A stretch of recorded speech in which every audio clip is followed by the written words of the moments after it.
আমরা সকলেই জবানটা দিয়ে দরুদ শরীফ পড়ি। আল্লাহুম্মা সাল্লি আলা, সাউন্ডটা বাড়িয়ে দেন। ওয়া আলা আলি, সাউন্ডটা বাড়িয়ে দেন। একদিন তোমারি নাম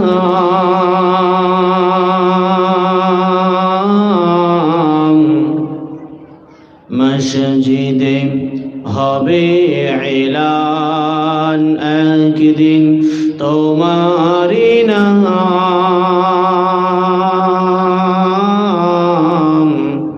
মসজিদে হবে এলান।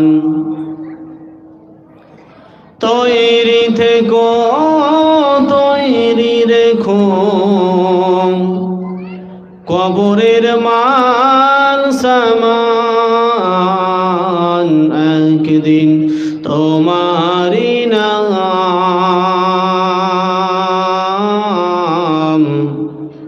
মসজিদে হবে এলান, একদিন তোমারি নাম মসজিদে হবে এলান। আত্রী স্বজন মাতৃ প্রজন পরিয়ে তোমায় নতুন কাফন, নিয়ে যাবে ওই কবরেতে, থাকবে না কেউ আপন, একদিন তোমারি নাম মসজিদে হবে এলান, একদিন তোমারি নাম মসজিদে হবে এলান। দরুদ আল্লাহুম্মা সাল্লি আলা, মুহাব্বতের সাথে পড়ি। আর একটু জোরে পড়ি। আল্লাহুম্মা সাল্লি আলা। ভাই সাউন্ডটা ঠিক করেন, সাউন্ড গন্ডগোল হচ্ছে, একটু বেশ বাড়িয়ে দেন। ওয়া আলা আলি সাইয়্যিদিনা,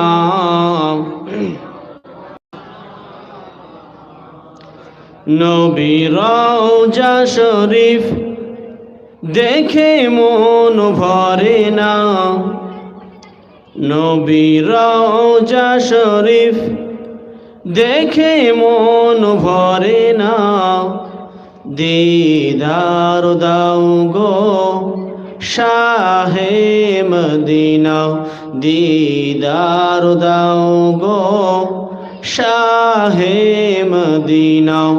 নবীর রওজা শরীফ দেখে মন ভরে না, নবীর রওজা শরীফ দেখে মন ভরে না, দিদার দাও গো শাহে মদিনা, দিদার দাও গো শাহে মদিনা। ইয়া রাসূলাল্লাহ ইয়া হাবিবাল্লাহ, ইয়া রাসূলাল্লাহ ইয়া হাবিবাল্লাহ, দিদার দাও গো শাহে মদিনা, দিদার দাও গো শাহে মদিনা। দরুদ শরীফ। আল্লাহুম্মা সাল্লি ওয়া সাল্লিম বারিক আলা وأهل البيت وأولاد أمة أجمعين كما صليت وسلمت وباركت ورحمت على سيدنا إبراهيم।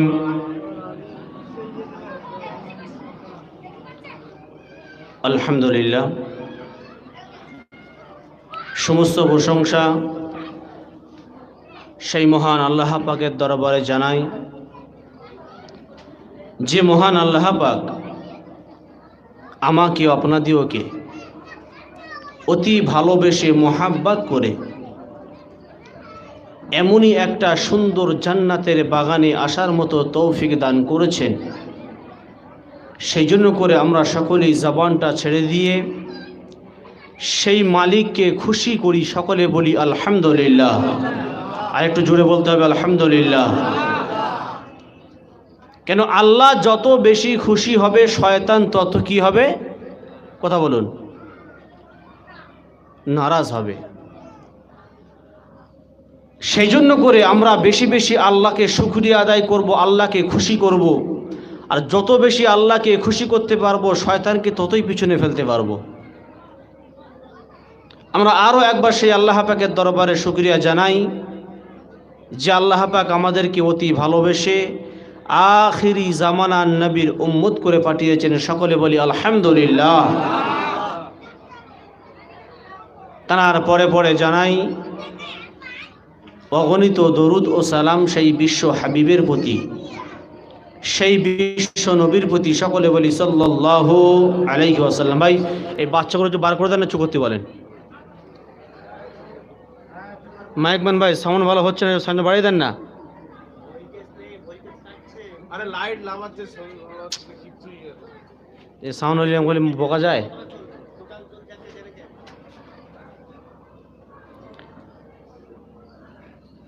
ভাই দেখুন,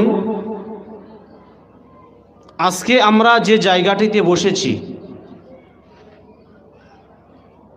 এই জায়গাটা কিন্তু এলোখেলো জায়গা নয়। আল্লাহ রসুল সাল্লাল্লাহু তাআলা আলাইহি ওয়াসাল্লাম এই জায়গাটার নাম দিয়েছেন জান্নাতের বাগান। জোরে বলবেন না?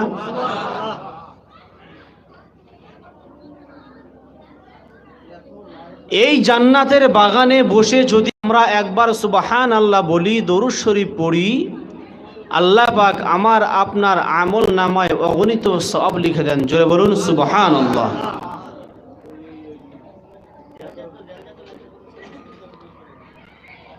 এই যে জান্নাতের বাগান, অনেক মানুষের আশা কিন্তু সৌভাগ্য হয় না, হয় কি? কথা বলবেন। কারণ আপনারা চুপচাপ মেরে থাকলে বকতে ভালো লাগবে না, আর আপনারা চুপ বকলে আমারও বকতেও ভালো লাগবে। যার কারণে আপনাদের কাছে বিনয় আবেদন আমার এটাই, যতক্ষণ থাকবো একটু সারা শব্দ দেবেন তো ইনশাআল্লাহ। আচ্ছা বলেন তো, ভালো জিনিস কি সবার কপালে জোটে? জোটে না। এই যে বাড়িওয়ালা আজকে কত মেহনত করে, কত ভালোবেসে এমনই একটা নবীওয়ালা মাহফিল, জান্নাতের বাগান,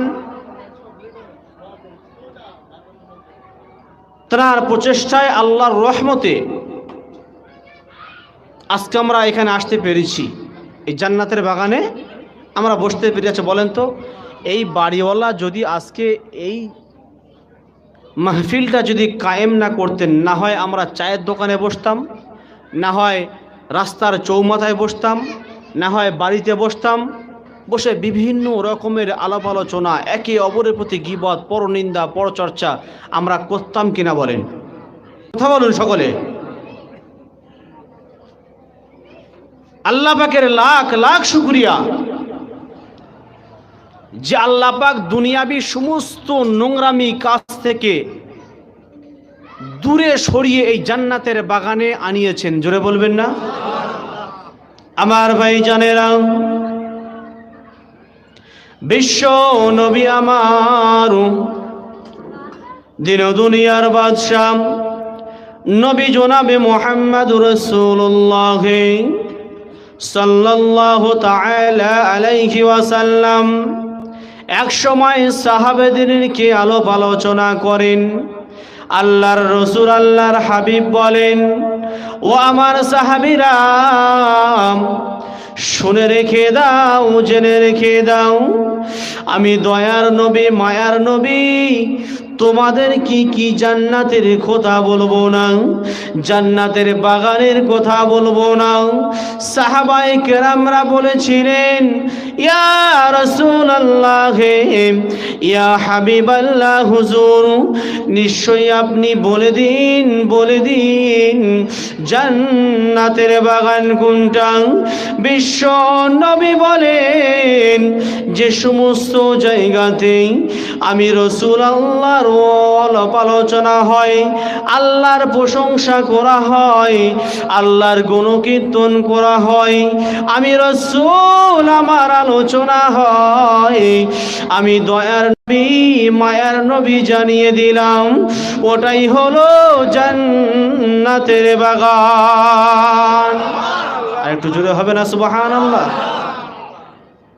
তাহলে আমরা কত ভাগ্যবান যে আল্লাহ পাক আমাদেরকে ভালোবেসে এই জান্নাতের বাগানে এসে বসার তৌফিক দান করেছেন। আরো একবার বলি আলহামদুলিল্লাহ। এই জায়গাতে কিন্তু সবার আসার সৌভাগ্য হবে না।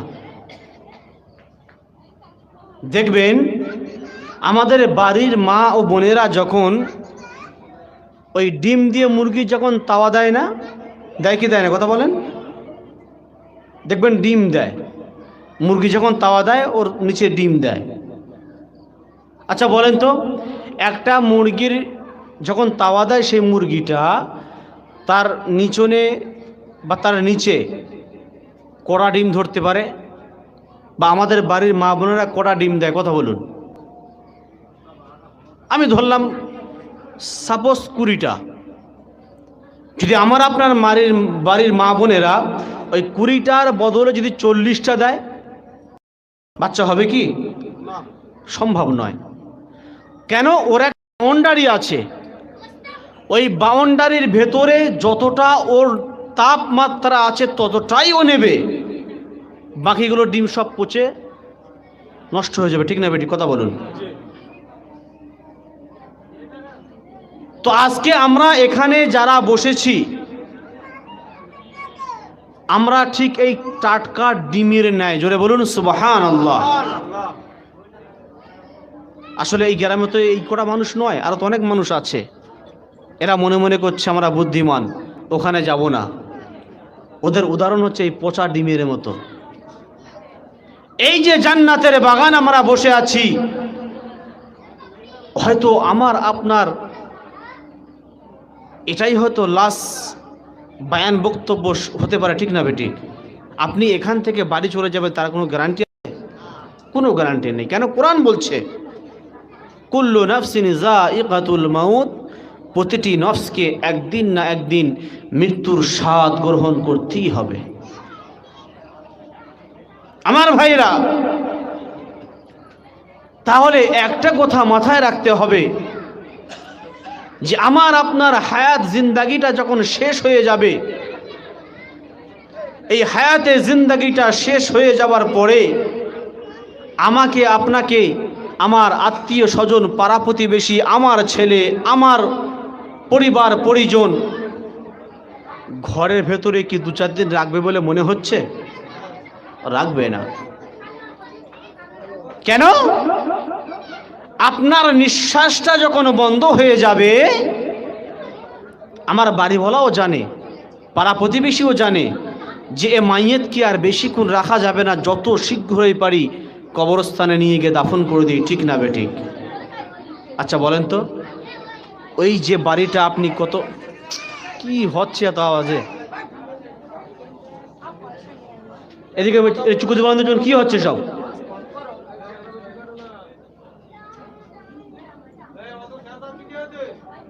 এবার ধরুন শরীফ পড়ে নিই আল্লাহুম্মা।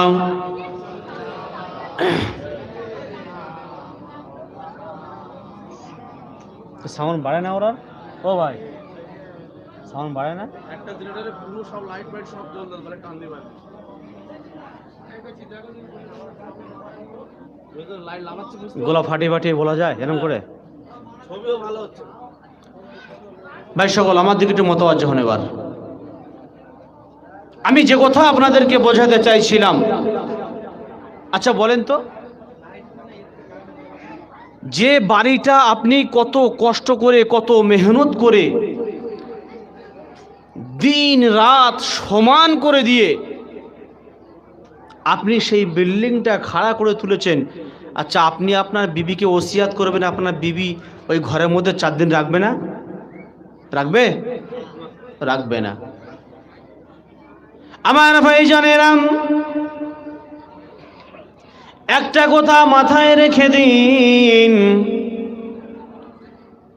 দুনিয়া বিবি আমার আপনজন, মা আমার আপনজন, পাড়া প্রতিবেশী আত্মীয় স্বজন আপনজন।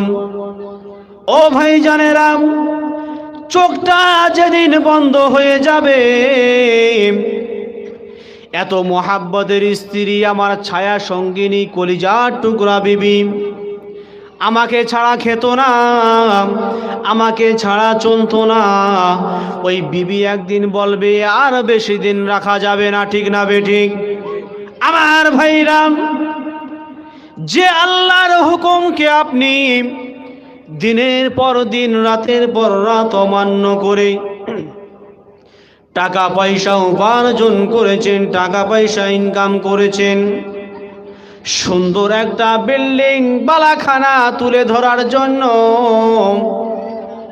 ও ভাই মরে যাওয়ার আগে আপনার সাদের বিবিকে, আপনার মোহাব্বতের বিবিকে একটা বার ওসিয়াত করে যাবেন রে বিবি, কত কষ্ট করে কত মেহনত করে রাত দিন সমান করে টাকা উপার্জন করেছি, পয়সা উপার্জন করেছি রে বিবি, শুধু তোদেরকে খুশি রাখার জন্য, তোদেরকে ভালো মন্দ খেতে দেওয়ার জন্য রে বিবি।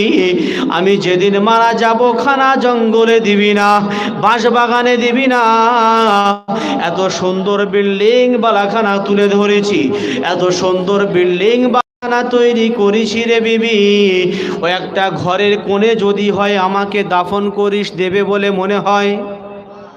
কথা বলা লাগবে ভাই, চুপ করতে গেলে হবে না। আমার ভাই জানেরাম, বিবি তখন বলবে স্বামী চিন্তা তুমি করো না, কেন তোমার চোখটা যেদিন বন্ধ হয়ে যাবে তোমাকে কোথায় শোয়াবো এই সিদ্ধান্তটা আগে থেকে করে রেখেছি, ঠিক না বেঠিক? ও ভাই জানেরাম, আমার আপনার ঠিকানা হবে বাঁশবাগানের ভেতরে, খানায় নাইলে ডোমায় নাইলে জঙ্গলে। কথা ভুল বললাম না ঠিক বললাম? আমার বন্ধুরা, আমার যেটা বলার উদ্দেশ্য কান খাড়া করে দিয়ে শুনুন।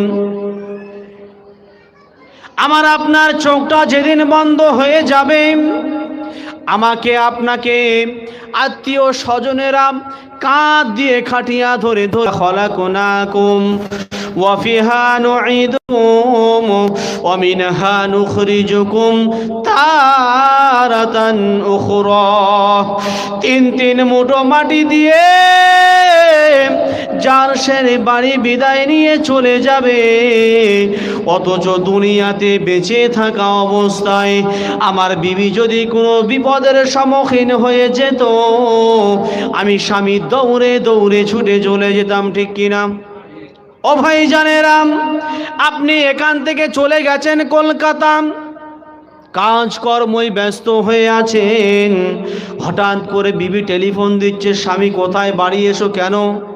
বাঁচবো না। ও ভাইরাম, বাস্তবে মিলিয়ে দেখুন, যত কাজ থাকুক না কেন, স্বামীর টান স্ত্রীর প্রতি আর স্ত্রী টান স্বামীর প্রতি, ঠিক না বেঠিক? সব কাজ ছেড়ে দিয়ে কলকাতা থেকে বাড়ি আসবে বিবির জন্য, আসে কি না? আমার ভাইরাম, আমার আপনার চোখটা যেদিন বন্ধ হয়ে যাবে, বলেন তো এমন কোন সন্তান এখানে আছে কি যে কবরস্থানে গিয়ে বাপের কবরটা দেখে এসেছি কেমন আছে, দেখতে পেরেছি? এই সৌভাগ্যটুকু আমাদের হয়েছে? হয়নি। এমন কিছু মানুষ পাওয়া যায়, সে তার বাপের কবরটা কোন জায়গায় দিয়েছে নিজেই ভুলে যায়। কতটা ভুল বললাম না ঠিক বললাম? আমি সবার কথা বলছি না, কিছু কিছু মানুষ আছে। আমার ভাই জানেরাম, আমি আপনাদেরকে যে কথা বোঝাতে চাইছিলাম, এই দুনিয়া ছেড়ে যেদিন আমি আপনি বিদায় নিয়ে চলে যাব,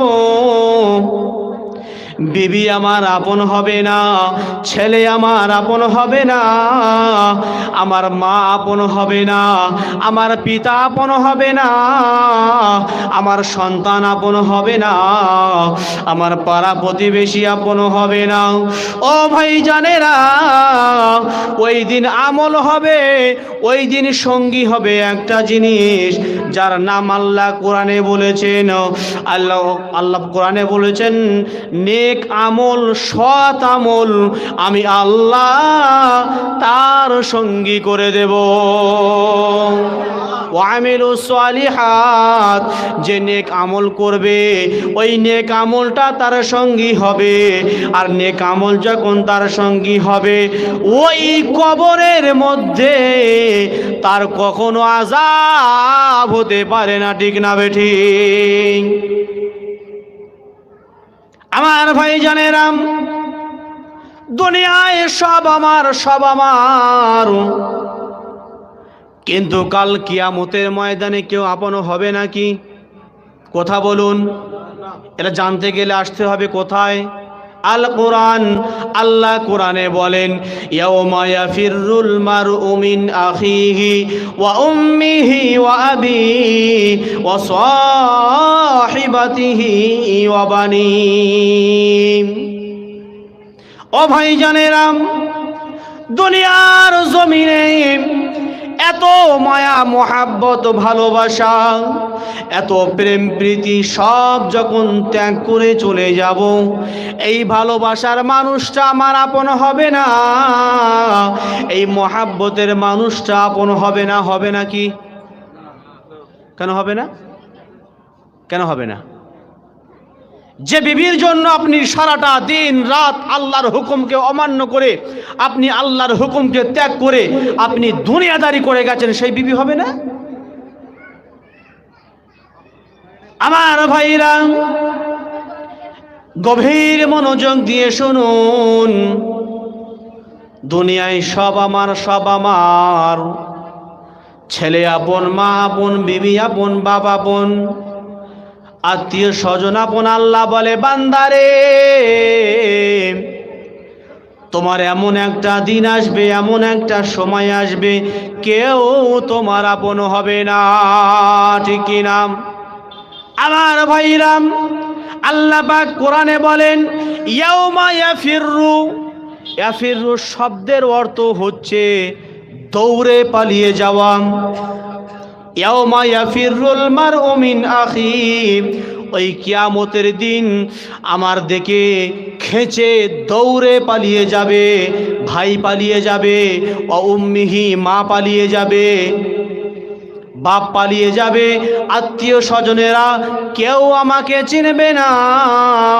কাল কিয়ামতের ময়দানে একটা নেকির জন্য আপনি ছুটে ছুটে ছুটে ছুটে আপনার মোহাব্বতের বিবির কাছে যাবেন, বিবিকে গিয়ে বলবেন বিবি, দুনিয়ায় তুমি যা চেয়েছিলে সব দিয়েছিলাম,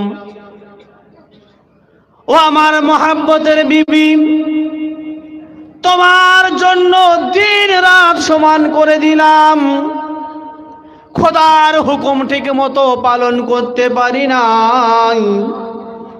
ও আমার মোহাব্বতের স্ত্রী, আমার মোহাব্বতের প্রেমিকের মানুষ, দুনিয়াতে তুমি আমার কাছে যে জিনিসটা আবদার করেছিলে, ও সাদের বিবি, তোমার সেই জিনিসটা আমি পূরণ করেছি। যখন যেটা চেয়েছো তখন সেটা তোমাকে দিয়েছি রে বিবি। অতএব আজকে কিয়ামতের ময়দানে আমার একটা নেকি কম পড়ে গেছে, একটা নেকির জন্য জান্নাতে যেতে পারছি না। বিবি, একটা নেকি দেওয়া যাবে নাকি? ওই যে ইয়াফিরু, আল্লাহ বলে বান্দারে, তোমার বিবি তোমাকে দেখে খেঁচে দৌড়ে পালিয়ে যাবে, সম্ভব নয়। আমার বিবি তখন বলবে, দুনিয়াতে আমার কোনো স্বামী ছিল না, দুনিয়াতে আমার তো বিবাহ হয় নাই, দুনিয়াতে স্বামী বলে কি জিনিস জানতাম না। বিবি আপন হলো? ও ভাইরাম, ছুটে ছুটে আপনার ভাইয়ের কাছে চলে যাবেন। ভাই বলবে দুনিয়াতে আমার কেউ ছিল না, দুনিয়াতে ভাই বলে কেউ ছিল না, ভাইও তাড়িয়ে দেবে। মায়ের কাছে যাবেন, মা চিনবে না, বাপের কাছে যাবেন, বাপ চিনবে না। ওই কঠিন দিনেতে কেউ আমার আপন হবে না। একটা নেকির জন্য ছুটে ছুটে ছুটে ছুটে যারে যার হয়ে যাব, আমার একটা নেকি কেউ দেবে না। অথচ দুনিয়াতে জীবনে জীবন দর্শায় ওদের জন্য পাগল হয়েছিলাম, ঠিক কিনা? আমার ভাইরাম, ভুল আমার বুঝবেন না। আমি আপনাদেরকে এটাই বোঝাতে চাই, আপনি দুনিয়াদারি করুন, তার সাথে সাথে আমার আল্লাহর ইবাদতটুকু ভুলো না। আল্লাহ কোরআনে বলেন, ওয়ামা খালাকতুল জিন্না ওয়াল ইনসা ইল্লা লিয়াবুদুন। আল্লাহ পাক আল্লাহ তাআলা বলেন, আমি জিন জাতিকে আর মানুষকে সৃষ্টি করেছি, ইনসান মানে হলো মানুষ, ইল্লা লিয়াবুদুন, তারা শুধু আমার ইবাদত করবে। এই আয়াতের ব্যাখ্যাটা করার পরে আপনাদের মনে প্রশ্ন জাগবে যে মাওলানা সাহেব আপনি তো বয়ান করছেন আল্লাহ পাক আল্লাহ তাআলা জিন জাতিকার ইনসানকে সৃষ্টি করেছেন ইল্লা লিয়াবুদুন, শুধুমাত্র আমার ইবাদত করার জন্য। তাহলে কি সংসার করব না, চাষবাস করব না, খেতি খামারি করব না, দুনিয়াদারি করব না? আল্লাহ বলে, বান্দারে তোর ওটা আমি বোঝাতে চাই না, তোকে ওটা আমি বোঝাতে চাই না। বান্দা শরিয়াত মতে, আমার শরিয়াত মতে দুনিয়াদারি করো, আমার হুকুম মতে দুনিয়াদারি করো, তারপরে আমি আল্লাহ আমার ইবাদত করতে ভুলো না। ও ভাই জানেরাম, আমি আপনাদের যেটা বোঝাতে চাইছি, বিবি আপন, মা আপন, সন্তান আপন, কাল কিয়ামতের ময়দানে কেউ আমাকে চিনবে না। ইয়াউমা ইয়াফিরু, ওই যে আমাকে দেখে খেচে দৌড়ে পালিয়ে যাবে। আহারে, একটা নেকির জন্য ছুটে ছুটে ছুটে ছুটে আপনি জারে জার হয়ে যাবেন, একটা নেকি আপনাকে দেবে না। আল্লাহ বলবে, বান্দারে এই কঠিন দিনে তুমি যদি একটা নেকি সংগ্রহ করতে পারো, আমি আল্লাহ তোমার জান্নাতে দেব। ও ভাই জানেরাম, এদিক থেকে ছুটে ওদিকে যাবে, চারিদিকে ছুটবে, ছুটতে ছুটতে আল্লাহর এক পেয়ারা বান্দার চোখে পড়ে যাবে। কি ব্যাপার ভাই, তুমি ছোট কেন? ভাই আর বলবেন না, একটা নেকি কম পড়ে গেছে। আল্লাহ তাআলা বলেছেন, বান্দারে ওই একটা নেকি তুমি যদি সংগ্রহ করতে পারো, আমি আল্লাহ তোমার জান্নাত নসিব করব। একটু জোরে বলতে হবে সুবহানাল্লাহ। ও ভাই জানেরাম, আল্লাহর ওই মাহবুব বান্দারা তখন ডাকবে, ভাই আমার কাছে এসো, কি খবর? ও ভাই শোনো শোনো, আমি তো জান্নাতে যেতে পারবো না, কারণ আমারও তো নেকি কম। তবে তুমি এক কাজ করো, আমার এই ঝোলা থেকে একটা নেকি নিয়ে যাও। আমি নয় জান্নাতে যেতে পারবো না, কিন্তু তুমি তো জান্নাতে যাবে, আমি দেখে এটাই খুশি হব। ও ভাই জানেরাম, ওই কঠিন দিনেতে আপন মানুষ আমার কেউ হলো না। যাকে চিনি না, জানি না, কখনো চোখে দেখি নাই, ওই অপরিচিত মানুষটা আমার আপন হলো। একটা নেকি দিল, আমি খুশি হয়ে আল্লাহর সামনে চলে যাব। আল্লাহকে বলবো, ও পরওয়ারদিগার আলাম, আপনি বলেছেন বান্দা তুমি যদি একটা নেকি সংগ্রহ করো, আমি আল্লাহ তোমাকে জান্নাত দেব। ও রব্বুল আলামিন, আমি নেকি সংগ্রহ করে ফেলেছি, এই দেখেন দেখেন আমাকে জান্নাতে দিয়ে দেন। আল্লাহ বলবে, বান্দারে এই কঠিন দিনে তোমাকে কে নেকি দিল? এই মুসিবতের সময় কে তোমাকে নেকি দিল? বান্দা তবে শোনো, তুমি একা জান্নাতে যাবে না, তাকেও সাথে করে নিয়ে আমার দয়ার জান্নাতে চলে যাও। ওই জান্নাতে যেতে গেলে নামাজ পড়ার দরকার আছে কিনা বলেন? বুঝতে পারছেন কোথা থেকে কোথায় নিয়ে এলাম? দরুদ শরীফ পড়তে পড়তে আগে আসুন, তিনি আল্লাহুম্মা, আগে আসুন, দরুদ শরীফ আগে আসুন। সাল্লাল্লাহু আলাইহি ওয়াসাল্লাম বারিক আলা রাসূলিল কারীম রাহমাতাল লিল আলামিন। সামনে সামনে চেপে ভাই, চেপে আসুন, একটু মেহেরবানি করে চেপে আসুন, কারণ কোরআন কেলার মজলিস, এটা হচ্ছে কোরআনের মজলিস।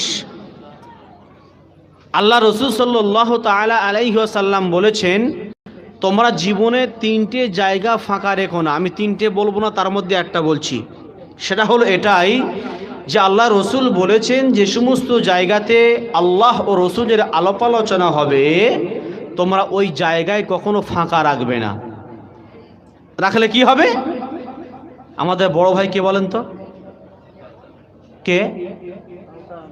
খুতুওয়াতি শয়তান, যিনি আমাদের শত্রু, যিনি আমাদের চরম শত্রু। ওই সে ওয়াসওয়াসা দেবে, এই ওঠ, কি পড়ছিস এখানে, কি শুনছিস এখানে? ও সারা জীবন তো কোরআন শুনছিস, সারা জীবন তো বায়ান শুনছিস। এই যে ওয়াসওয়াসা যখন দেবে, আপনি আর ব্রেনটা আপনি আর ঠিক রাখতে পারবেন না। উঠে না চায়ের দোকানে যাবেন, নয় বাজারে যাবেন, নয় বাড়িতে যাবেন। তাহলে বোঝা গেল কি, এই জান্নাতে বসে যতটা আপনার নেকি পাওয়ার দরকার ছিল ততটা থেকে আপনি বঞ্চিত হয়ে গেছেন। ঠিক না বেঠিক? তো আজকে আমরা বসে আছি এখানে কোরআনের মজলিসে, জোরে বলুন না সুবহানাল্লাহ। আমি কোরআনের মজলিস কেন বললাম একটু খানা করে দিয়ে শুনুন। আল্লাহ রসুল আল্লাহর হাবিব একসময় মসজিদে নববীতে প্রবেশ করছেন। প্রবেশ করার পর দেখছেন দুটো দল দুই দিকে বিভক্ত হয়ে আছে, এদিকে একটা দল, এদিকে একটা দল। তো আল্লাহ রসুল দেখছেন একটা দল আল্লাহর জিকিরে মশগুল আছে, আর একটা দল কুরআন নিয়ে আলাপ আলোচনা করছেন। জোরে বলবেন না? এই এত আস্তে শোনালে কাজ হবে না, জোরে বলুন সুবহানাল্লাহ। এই প্রথমেই বলেছি, এখানে সুবহানাল্লাহ বলছেন আপনার বৃথায় যাচ্ছে না, আল্লাহ পাক আপনার আমল নামায় অগণিত সওয়াব লিখছেন। জোরে বলুন না সুবহানাল্লাহ। যদি বলেন কেমন করে প্রমাণ দেন, প্রমাণ দেব অবশ্যই। আল্লাহ রসুল বলেছেন, কেউ যদি একটা আরবি হরফ উচ্চারণ করে আল্লাহ পাক তার আমল নামায় 10টা নেকি লিখে দেয়। বাড়ি গিয়ে সুবহানাল্লাহ বলবেন। কি অবস্থা, সুবহানাল্লাহ বার হচ্ছে না, এদের কি অবস্থা? এবার আমার কথা নয়, আল্লাহর হাবিব বলেছেন একটা অক্ষর উচ্চারণ করার কারণে আপনার আমল নামায় করা বললাম 10টা। একবার জোরে হবে না? আর একটু জোরে হবে না? আর একটু জোরে বলুন সুবহানাল্লাহ। হিসেব করেন তো, সিন বা পেশ সুব, হা আলিফ জবর হা, নুন লাম জবর নল, লাম খারা জবর ল, হা পেশু। করা অক্ষর হচ্ছে, প্রত্যেকটা অক্ষরের বিনিময়ে আল্লাহ 10টা লিখে দিচ্ছেন। জোরে বলুন, আর একটু জোরে বলুন। শ্রোতারা যত সুবহানাল্লাহ জোরে বলবে, বক্তা তত জোশ বাড়বে। আপনাদের এখানে ওয়াজ করছে, আপনারা যে ঝিমিয়ে আছেন, আমি নিজে ঝিমিয়ে যাচ্ছি। কিন্তু আমার ভাইরা, তো যে কথা বলতে চাইছিলাম, মসজিদে নববীতে গিয়ে দেখছেন দুটো দল দুই দিকে আলাপ আলোচনা করছেন। একটা হচ্ছে আল্লাহ জিকিরে পড়ে আছেন, আর একটা কোরআনের মজলিস নিয়ে কোরআন নিয়ে আলাপ আলোচনা করছেন। আল্লাহ পাক সঙ্গে সঙ্গে অর্ডার দিয়ে দিলেন, এ আমার বন্ধু, এ আমার হাবিব, যাও তুমি গিয়ে ওই কোরআন ক্লাসের মজলিসে বসে যাও। জোরে হবে না সুবহানাল্লাহ? বলেন, আল্লাহ অর্ডার করছেন, আদেশ করছেন, এ আমার বন্ধু, আপনি চুপচাপ মেরে ওই কোরআন ক্লাসের মজলিসে বসে যান। একবার জোরে বলি না সুবহানাল্লাহ? এটাই হলো সেই কোরআন ক্লাসের মজলিস। আর একটু জোরে বলি সুবহানাল্লাহ। আল্লাহ রসুল বলেছেন, দুনিয়ার কোনো মানুষের কথা বলবো না, দুনিয়ার কোনো উদাহরণ দেব না। তাহলে বলবেন যে সব এরা যা বলে সব আজান গাছি আজান গাছি আজান গাছি, আর অন্য ভাষা এরা জানে না। আমি আল্লাহ রসুলের হাদিসের দিকে তাকিয়ে বলছি, আল্লাহ রসুল বলেছেন যে এই সমস্ত জায়গায় বসলে আল্লাহ রসুল বলেছেন 500 রাকাতের নফল নামাজের সওয়াব পাওয়া যায়। আর একটু জোরে হবে না? এটা কিন্তু অন্য কোনো জায়গা নয়, এই সেই হলো রিয়াজুল জান্নাত, জান্নাতের বাগান। জোরে বলুন না সুবহানাল্লাহ। ও ভাই জানেরাম, আমি আপনাদেরকে যে কথা বোঝাতে চাইছিলাম, তাহলে বিবি আপন হবে না, মা আপন হবে না, যাকে চিনি না সেই আপন হবে। নেকি পাওয়ার কারণে কোথায় গেছে? একটা নেকি পাওয়ার কারণে কোথায় গিয়েছে? জান্নাতে। বলুন তো, ওই জান্নাতে যেতে গেলে নামাজ পড়ার দরকার আছে কিনা বলেন? আছে কিনা বলেন? আল্লাহ রসুল বলেন, নামাজের চাবি হলো ওযু, আর জান্নাতের চাবি হলো কি? নামাজ। জোরে বলুন, আর একটু জোরে বলুন। ও ভাই জানেরাম, আপনার নামাজ যদি সহি থাকে, আপনার নামাজ যদি কমপ্লিট থাকে, কাল কিয়ামতের ময়দানে সর্বপ্রথমে আমার আপনার কোন হিসাবটা নেবে? জোরে বলুন। জানেন না? আমার ভাইরাম, কাল কিয়ামতের ময়দানে আল্লাহ পাক সর্বপ্রথমে এই নামাজের হিসাব আগে নেবেন। আল্লাহ বলবে, বান্দারে দেখ, ও ফারিস্তা দেখো আমার বান্দার নামাজ ঠিক আছে কিনা। এই নামাজের হিসাব যখন নেবে, ফারিস্তা বলবে, ও পরওয়ারদিগার বেনিয়াজ, হ্যাঁ হ্যাঁ, আপনার বান্দার সব নামাজ কমপ্লিট। আল্লাহ বলবে, আমারও ওই বান্দার সমস্ত আমল কমপ্লিট। আর একটু জোরে হবে না? নামাজ যদি কমপ্লিট না থাকে, আমার কোনো আমল আর কমপ্লিট কিন্তু থাকলো না। ঠিক না বেঠিক? আমার ভাই জানেরাম, একটু গভীর মনোযোগ দিয়ে শুনুন।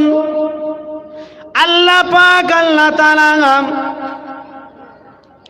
ফারিস্তাকে হুকুম করবেন, ও আমার ফারিস্তা মণ্ডলী, শোনো শোনো, আমার ওই বান্দার ফরজ নামাজের হিসাবটা শুরু করো। ফরজ নামাজ যদি ঠিক থাকে, আবার সুন্নত নামাজের কথা বলা হবে। সুন্নাত নামাজ যদি ঠিক থাকে, আবার নফল নামাজের হিসাব নেওয়ার কথা বলা হবে। নফল নামাজ যদি ঠিক থাকে, আল্লাহ ঘোষণা করে দেবে, আমার বান্দার সমস্ত আমল ঠিক আছে। ও ভাই জানেরা, সেই জন্য করে তো আল্লাহ পাক, আল্লাহ তাআলা পবিত্র কোরআনে এক জায়গায় নয়, 2 জায়গায় নয়, 10 জায়গায় নয়, 82টি জায়গায় আল্লাহ বলেছেন, ওয়াকিমুস সালাত, নামাজ কায়েম করো, নামাজ কায়েম করো। আমার ভাই জানেরা, জামানার মুজাদ্দিদ অনেক কোরআনের উপরে গবেষণা করলেন, অনেক চিন্তা ভাবনা করলেন যে মানুষকে নামাজের মধ্যে কি করে আনা যায়, কি নিয়ম পন্থা বার করা যায়। ও ভাই জানেরা, একটু কানটা খেয়াল করে দিয়ে শুনে রেখে দিন। জামানার মুজাদ্দিদ তিনি চিন্তায় পড়ে গেলেন, চিন্তা মশগুলে পড়ে রইলেন। আহারে, এই জামানায় তো রসুল আর আসবে না, কি কথা বলুন? আমরা রসুল পেয়েছি, পেয়েছি কি পেয়েছি? আউলিয়া কেরাম পেয়েছি, জোরে বলুন না সুবহানাল্লাহ। আল্লাহর ওলিদেরকে পেয়েছি, হ্যাঁ, আল্লাহর মাহবুব বান্দাদেরকে পেয়েছি, আর একবার জোরে বলুন না সুবহানাল্লাহ। তারাই তো আমাদের পথ দেখাবে, কোন পথে গেলে ঠিক হবে আর কোন পথে গেলে আমাদের ভুল হবে।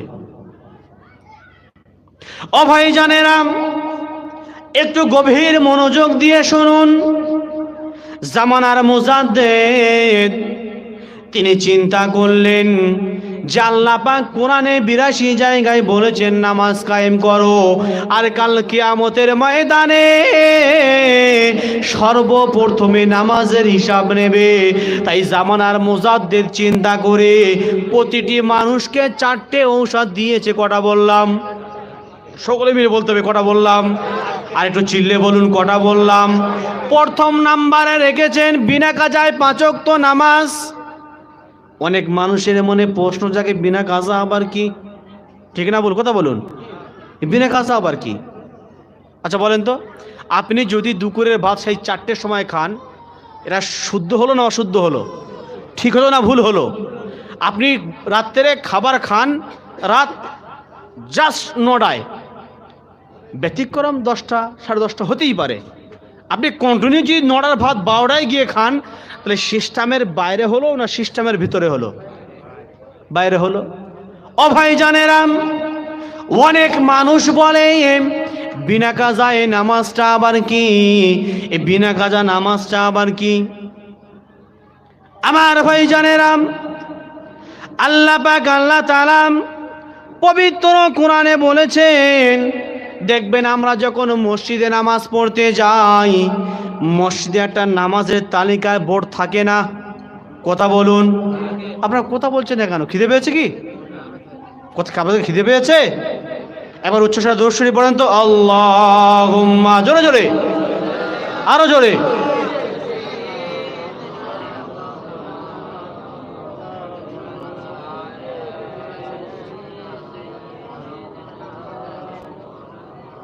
আর একটু মহাব্বতের সাথে পড়ি, আল্লাহুম্মা সাল্লি আলা।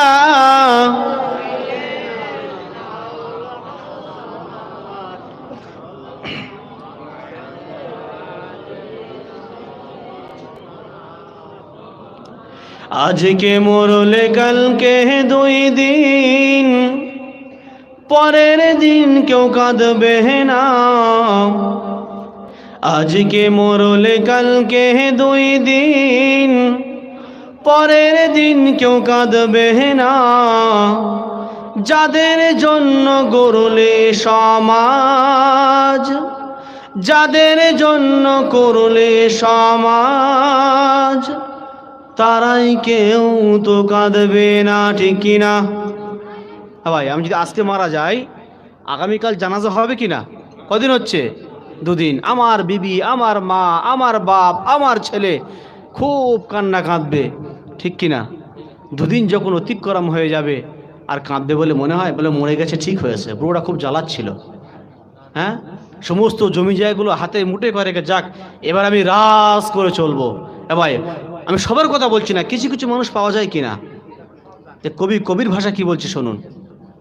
আজকে মরলে কালকে 2 দিন, পরের দিন কেউ কাঁদবে না। আজকে মরলে কালকে 2 দিন, পরের দিন কেউ কাঁদবে না। যাদের জন্য করলে সমাজ, তারাই কেউ তো কাঁদবে না। যাদের জন্য করলে সমাজ, তারাই কেউ তো কাঁদবে না। তোমার বাড়ি, তোমার টাকা থাকবে যখন দুনিয়ায়, সাথে তোমার কেউ যাবে না, যাবে তোমার আমলাই, ঠিক কিনা? ও ভাইজানেরা, এই চোখটা যখন বন্ধ হয়ে যাবে, টাকা সাথে যাবে না, পয়সা সাথে যাবে না, বিল্ডিং বালাখানা, কত সুন্দর সুন্দর বাড়ি, কত দামি দামি গাড়ি কেউ সাথে যাবে না।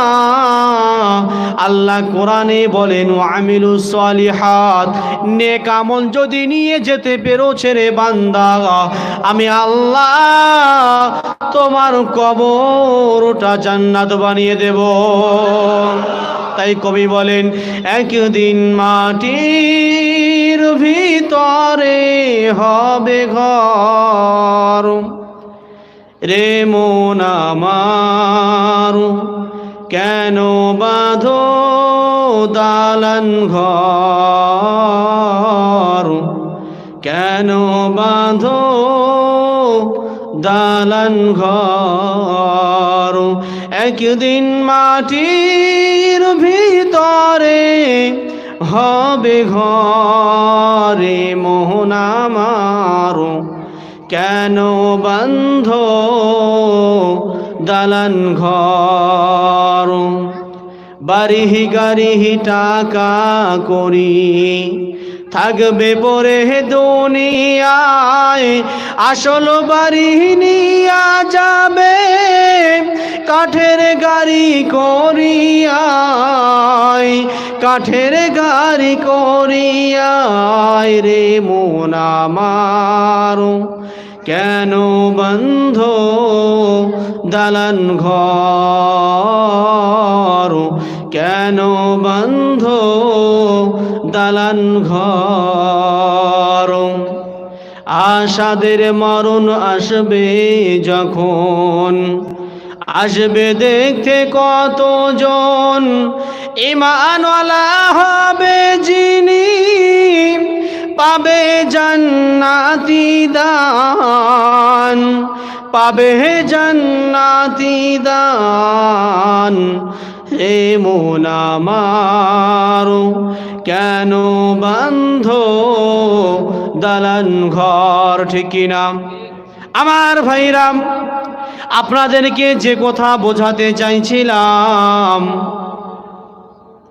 আল্লাহ পাক আল্লাহ তাআলা অর্ডার করে দেবেন যে আমার বান্দার যদি নামাজ ঠিক থাকে, আমার বান্দার সমস্ত আমলগুলো সহি বলে গণ্য হবে, ঠিক না বেঠিক? তাই জামানার মুজাদ্দিদ তিনি চিন্তা করলেন যে আল্লাহ পাক তো কোরআনে 82 জায়গায় বলেছেন ওয়াকিমুস সালাতা ওয়া আতুজ যাকাত।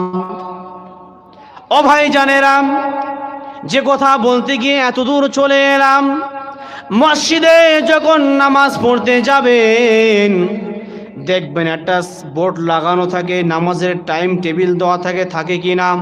দেখবেন কোরআনের একটা আয়াত তোলা আছে, ওর বাংলা মানে হলো আল্লাহ বলে আমি মুসলমানদের ওপরে নির্ধারিত সময়ে নির্দিষ্ট টাইমে আমি আল্লাহ নামাজকে ফরজ করে দিয়েছি। ও ভাই জানেরা, যে কথা বলতে চাইছিলাম, আপনি যদি জোহরের নামাজটা আসরে গিয়ে আদায় করেন, যেটা বলছিলাম দুপুরের ভাত যদি 4টেই গিয়ে খান, তাহলে সিস্টেমের বাইরে হলো না ভেতরে হলো? বাইরে হলো। আল্লাহ পাক কোরআনে বলেন আমি মুসলমানদের উপরে নির্দিষ্ট সময়ে নামাজকে ফরজ করে দিয়েছি। আমার ভাইরা, নির্দিষ্ট সময় বলতে এটাই বোঝাতে চেয়েছেন জোহরের নামাজ তোমাকে জোহরেই জামাতের সঙ্গে আদায় করতে হবে, ঠিক কিনা? ও ভাই জানেরা, ভুল আমার বুঝবেন না, কেন আল্লাহ কোরআনে বলেছেন, এই কোরআনের কথাটা বিশ্বের মানুষের কাছে তুলে ধরার জন্য জামানার মুজাদ্দিদ সর্বপ্রথমে বলেছেন বাবারা বিনা কাজায় 5 ওয়াক্ত নামাজ পড়ো। জোরে বলুন, আর একটু জোরে বলুন। তিনি কি ভুল করেছেন? কথা বলুন, তিনি কি ভুল করেছেন? আমার ভাইজানেরা, একটু গভীর মনোযোগ দিয়ে শুনুন। আমরা অনেকেই দরবারে যাই কি না বলেন? দেখবেন সেখানে একটা সুন্দর সিস্টেম তৈরি করা আছে, বেশ বিলম্ব করব না, কারণ হুজুর চলে এসেছেন। আমার ভাইরা, সেখানে একটা নিয়ম আছে, একটা পন্থা আছে। আগে ওযু করা লাগবে, তারপর 2 রাকাত নফল নামাজ পড়তে হবে, ঠিক কিনা?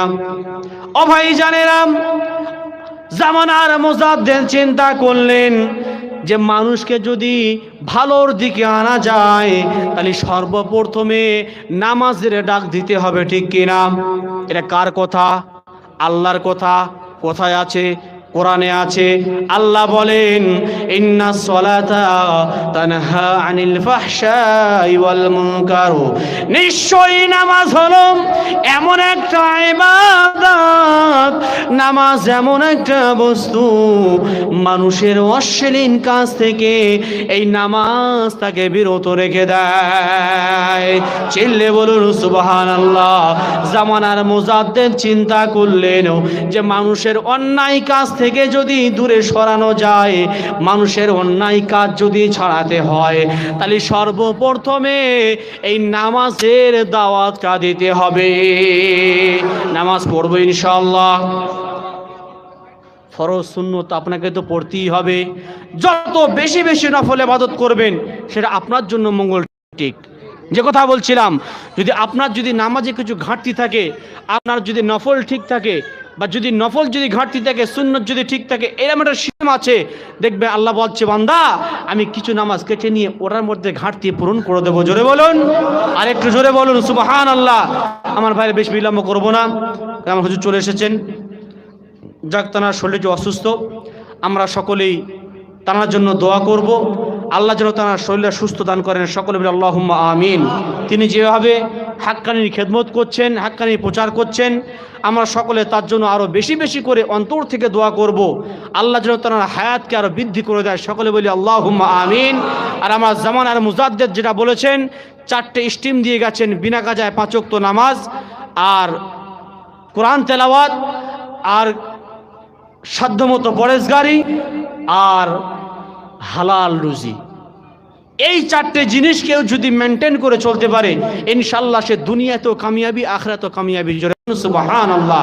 সকল ভাইকে বলবো, যত ইবাদত করবেন আলহামদুলিল্লাহ, তার সাথে সাথে আরো বেশি বেশি নফল ইবাদত করার চেষ্টা করবেন ইনশাআল্লাহ। ইনশাআল্লাহ আল্লাহ আমাদের সকলকেই শোনার চাইতে, বলার চাইতে বেশি বেশি করে আমল করা তৌফিক দান করেন, সকলে বলি আল্লাহুম্মা আমিন। ওয়া আখিরু দাওয়ানা আনিল হামদুলিল্লাহি রাব্বিল আলামিন। একবার উচ্চ স্বরে দরুদ শরীফ পড়ি, আল্লাহুম্মা